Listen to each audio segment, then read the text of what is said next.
Salam əziz müəllimlər, hər vaxtınız xeyir olsun. Mən Gülər Orcova, FES Akademinin riyaziyyat müəllimiyəm.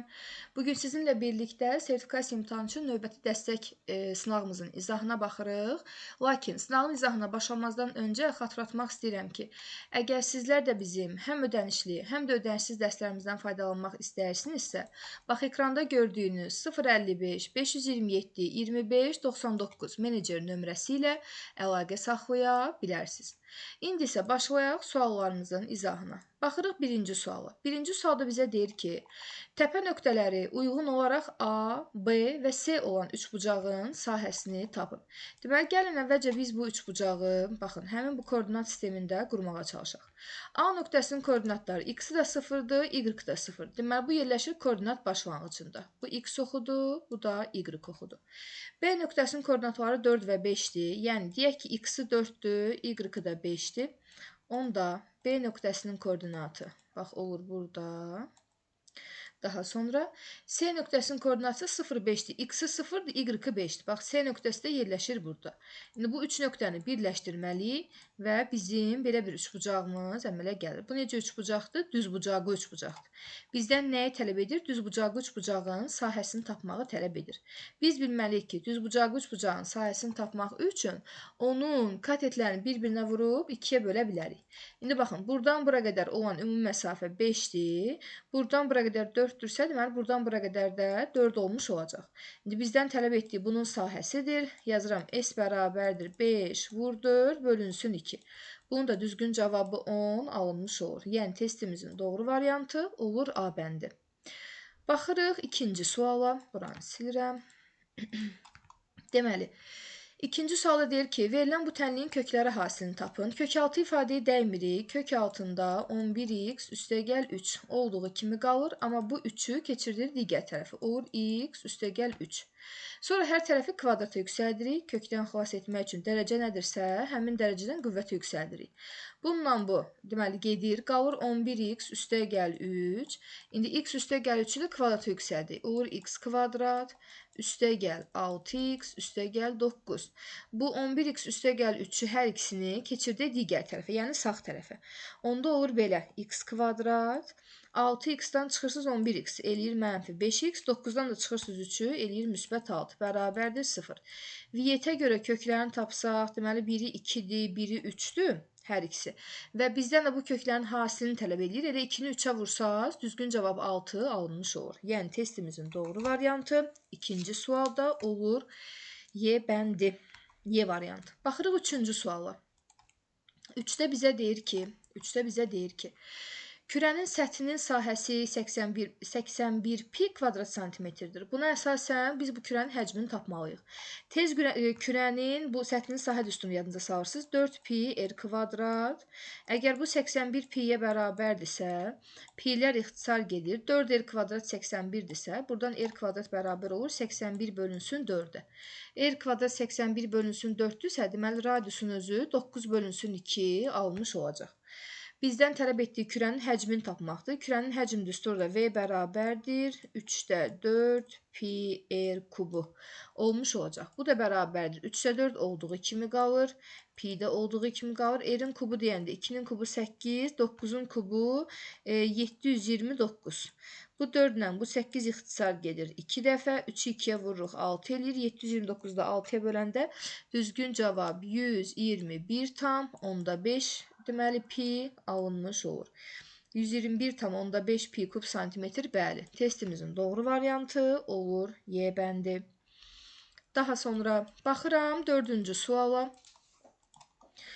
Deməli, 4-cü sualda bizə deyir ki, müstəvidən 8 desimetr məsafədə olan nöqtədən müstəviyə uzunluğu 16 desimetr olan mail çəkilmişdir. Perpendikulyarın mail üzərindəki proyeksiyasını tapın. Baxın, deyək ki, bir müstəvi üzərində olmayan nöqtədən uzunluğu 8 desimetr olan belə bir perpendikulyar çəkilib, yəni məsafə demək istəyir. Həmin nöqtədən deyir, müstəviyə qədər olan uzunluğu 16 desimetr bir mail çəkilir. Baxın, bunun uzunluğu deyək ki, bərabərdir 16 desimetrə. Bunun 16 desimetr olmağı bizə onu deyir ki, yalnız 30 dərəcə bucaq qarşısında olan katet hipotenuzun yarısına bərabər olur. Deməli, bura 30 dərəcədir. İndi bura 30 dərəcədirsə əgər, bu bucaq olacaq 60 dərəcə. Bunu yazıram. Daha sonra nə deyir? Deyir, perpendikulyarın mail üzərindəki proyeksiyası. Bunu tapmaq üçün bir yolumuz var ki, düz bucaq təpəsindən, bax, hipotenuza belə bir hündürlük endirməliyik. Hipotenuza hündürlük endirəndə ayrılan bu hissə, bax, buradan bura qədər ayrılan parça, deməli, bizim üçün nə olur? Perpendikulyarın mail üzərindəki proyeksiyası olmuş olur. Bir daha təkrar edirəm, perpendikulyarın mail üzərindəki proyeksiyası olmuş olur. Və diqqətlə baxsaq, bunun özünə bir düz bucaq, üç bucaq yaranıb. Bura 60 dərəcədirsə, avtomatik bura olacaq 30 dərəcə və 30 dərəcəlik bucaq qarşısının katet yenə hipotenuzun yarısı olmuş olacaq. 8-in yarısı o da eləyir 4. Deməli, 4-cü sualı testimizin doğru variantı olur A bəndi. Sonra keçirəm 5-ci suala. 5-ci sualda bizə 2 dənə A və B vektoru verilib. Deyir ki, bu vektorlar verilmişdir. K-nın hansı qiymətində 3A üstəgəl B vektorunun uzunluğu 17-yə bərabərdir. Birinci növbədə, əgər 3A vektorunu tapsaq, deməli, hər bir həddini gətirib 3-ə vuracam. 3 dəfə 5, 15. 3 dəfə K, 3K. 3 dəfə mənfi 2, o deyir mənfi 6. İndi B-ni tapsam, B elə olduğu kimi yazaq. 2, 15, bir də 6. Bunların cəmləsəm, baxın, 15 üstə gəl 2, bu 17 eləyəcək. Bu 3K üstə gəl 15 olacaq. Bu da mənfi 6 üstə gəl 6, o da 0 verəcək. Və deyir ki, bunun uzunluğu 17-dir. Biz uzunluğu necə tapırdıq? Kök altında hər bir koordinatın kvadratı cəmi olurdu. Kvadratı olurdu, sonra onları cəmləyirdik. 17-nin kvadratı edir 289. Sonra bunu elə olduğu kimi 3K plus 15-in kvadratı kimi saxlayıram. 0-ın kvadratı 0-dır, bərabər olmalıdır 17-yə. Hər tərəfi kvadrata yüksəltdikdə, bu kök itir, qalır 289 üstə gəl 3K üstə gəl 15-in kvadratı, 17-in kvadratı yenə 289 eləyir. Bundan bu getdi 0. Kvadrat əgər 0-a bərabərdirsə, deməli bu mötərizənin içi özü də 0-a bərabər olmalıdır. 3K üstə gəl 15 0-a bərabərdir. 3K bərabərdir mənfi 15-ə. 15 atdıq o tərəfə. Deməli K-nın qiyməti mənfi 15 bölünsün 3. Yəni mənfi 5 alınmış olur. Mənfi 5. Buna görə testimizin düzgün cavabı burada olur D bəndi, D variantı 5-ci sualda. Belə, keçirəm növbəti sualı. 6-cı sual deməli integrala aiddir. Gəlin baxaq. Deyir, bu bərabərsizliyi həll edin. Birinci növbədə biz integralın özünü sadələşdirmiş olsaq, yazırıq y kvadrat bölünsün 2, çıxılsın 2y, sərhədlər, deməli x-dan 0-a kiçikdir, mənfi 2-də 3-dən. X-i yerinə qoysam əvvəlcə yuxarı sərhəd. X kvadrat bölü 2, çıxılsın 2x. 0 qoymağın bir mənası yoxdur, çünki bu da 0 edəcək, bu da 0 edəcək. Elə birbaşa olaraq kiçikdir, mənfi 2-də 3 yaza bilərik. Hər bir həddi gəlin 2-yə vuraq. 2-yə vuranda olur x kvadrat, 2-yə vuranda olur 4x. İndi bunu 2-yə vuranda 2-lər ixtisar gedir, mənfi 3 qalır axı.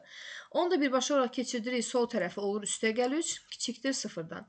Viyyətə görə kökləri 3 və 1-dir. Hər ikisini 59 üzərində göstərsək, deməli 3, daha doğrusu 1 və 3. 1 və 3. X kvadratın əmsalı müsbət olduğu üçün kənarlar müsbət olacaq, orta mənfi olacaq. Və bu da kiçikdir 0 istədiyinə görə bu hissə şişlənəcək. Yəni, əslində bu bərabərsizliyin cavabı 1 ilə 3 aralığında olmuş olur. Yəni, testimizin doğru variantı olur burada A bəndi. A bəndi A variantı. Daha sonra baxıram 7-ci suala. 7-də bizə deyir ki, verilən bu funksiyanın təyin obasından götürülmüş x-ləri üçün, bax, bu ifadənin qiymətini tapmalıyıq. Təyin obasından götürülmüş x-lər üçün ona görə deyir ki, cüt dərəcədən olan bir kvadrat kökdür. Kök altı ifadə nə ola bilməz? Mənfi ola bilməz. Yazıram, mənfi x kvadrat, üstə gəl 8x, çıx 15, üstə gəl 8x, çıx 15, böyük bərabərdir 0 olmalıdır. İndi mənfiyə vursaq, bu eləyir x kvadrat, çıx 8x, üstə gəl 15, kiçik bərabərdir 0-dan. Diskriminant tapsaq, 8-in kvadratı 64, 4 dəfə də 15, 60, o da bərabərdir 4-ə. O da bərabər. Əslində birbaşa tapa bilərdik. Heç diskriminanta ehtiyac yox idi. Niyə? Çünki viyyətlə hesablasaq kökləri 3 və 5-dir də. Niyə diskriminanta getdik? Bu da oldu 3 və 5. 59 üzərində qeyd etsək 3, 1 də 5. x kvadrat müsbət olduğu üçün kənarlar müsbət olur, orta mənfi olur. Bu da kiçik bərabərdir 0 istəyir axı. Deməli, mütləq şəkildə buranı işlətmək lazımdır. Onda bunun ödədiyi qiymət 3 və 5 olmuş olur. Baxın bu formada. İndi deyir ki, buradan götürmüş x-lər üçün bunu həll etməliyik. Əvvəlcə gəlin baxaq görək, modulun içərisi müsbətli yoxsa mənfidir. X minus 5, burada ixtiyarı bir də 4-ü fikirləşin, düz deyir, 3-5-i də ala bilər, sadəcə 4-ü fikirləşin. Onda bu mənfi olacaq. Mənfi isə olduğu kimi çıxmır moduldan, yerlərini dəyişib çıxır, olur 5 minus x. Bu hər zaman müsbət eləyəcək, müsbət isə olduğu kimi çıxır, 2x üstə gəlir 2,7. Və bu isə deməli, baxın 3 də fikirləşsəz 0 olur, 4 də qoysaz müsbət olur, 5 də qoysaz müsbət olur. Müsbətdirsə olduğu kimi çıxır, yəni x minus 3 olaraq. Amma qarşısında mənfi işarə olduğu üçün hər bir işarəni dəyişir. Olur mənfi x üstə gəl 3. Bu da bərabərdir. Mənfi x, eləyir mənfi 2x, ortada müsbət bir dənə 2x var. 5 ilə 3 toplayıram 8, üstünə də 2,7 gələndə düzgün cavab 10,7 alınmış olur. 10,7, yəni 7-ci sualda testimizin düzgün cavabı olur A bəndi. A bəndi, A variantı. Keçək növbəti suala. Baxırıq 8-ci suala. Burada deyir ki, şəkildə A bucağı 90 dərəcə, YDS də 90 dərəcə, DS bərabərdir 6-ya, DA bərabərdir 4-ə, AB də bərabərdir 12 olarsa, YD-ni tapmalıyıq. Bura bir x deyirik. Bu üç bucaqlar bir-birinə oxşardır. Baxın, üç bucaq deməli AYB ilə üç bucaq DYC. Niyə görə? Çünki burada da 90 var, burada da 90 var. Bura bir alfa bucağı desəz, bu bunun uyğun bucağıdır. Bura da alfa olacaq. Bu da beta bucağı, hər ikisinin təpə bucağıdır. Baxın. Ona görə yazıram ki, bu katetin x-in böyükdəki katete x üstə gəl 4-ə nisbəti bərabərdir. Digər katet 6-nın böyükdəki katet 12-yə nisbəti. 6 ilə 12-ni ixtisar aparsam, bir dəfə, 2 dəfə. Çarpaz vursam, x üstə gəl 4 bərabər olacaq 2x-a. 2x-dan da x-i çıxanda, deməli, x bərabər oldu 4-ə. Baxın, elə bizdən YD-ni tapmağımız istəyirdi. Bizim də düzgün cavabımız 4 olmuş olur. Yəni testimizin doğru variantı olur Y bəndi. Keçək növbəti suala. Deməli, baxırıq 9-cu suala. Belə bir trigonometrik tənlik verib bunu həll etməliyik. Gəlin köçürdək. Olur 2 kosinus kvadrat x çıx 5 kosinus x üstə gəl 2 bərabərdir 0-a. Mən bunu vurğulara ayırmaq istəsəm, deməli 2 kosinus x-i vuraram kosinus x-a. Burada isə mənfi 2-ni vuraram mənfi 1-ə. Çünki niyə görə? 2-ni vuranda bu mənfi 4 eləyir. Bunu da vuranda mənfi 1. Mənfi 4 ilə də mənfi 1 toplayanda eləyir mənfi 5. İndi vurğularını qarşı-qarşıya götürürəm və olduğu kimi. Necə varsa 2 kosinus x çıx 1. Burada da kosinus x çıx 2 bərabərdir 0-a. Hasil nə zaman 0-a bərabər olar? Ayrı-ayrı vurğular 0-a bərabər olsa. Buranı 0-a bərabər etsəm, onda 2 kosinus x bərabər olur müsbət 1-ə, 1-i atdıq o tərəfə. Kosinus x bərabər olur 2-də 1-ə. Kosinus 2-də 1-ə hansı halda alırdı ümumi halda? X bərabərdir müsbət mənfi pi bölünsün 3-də, yəni 60-da. Üstə gəl 2 pi k. Birincisi bu.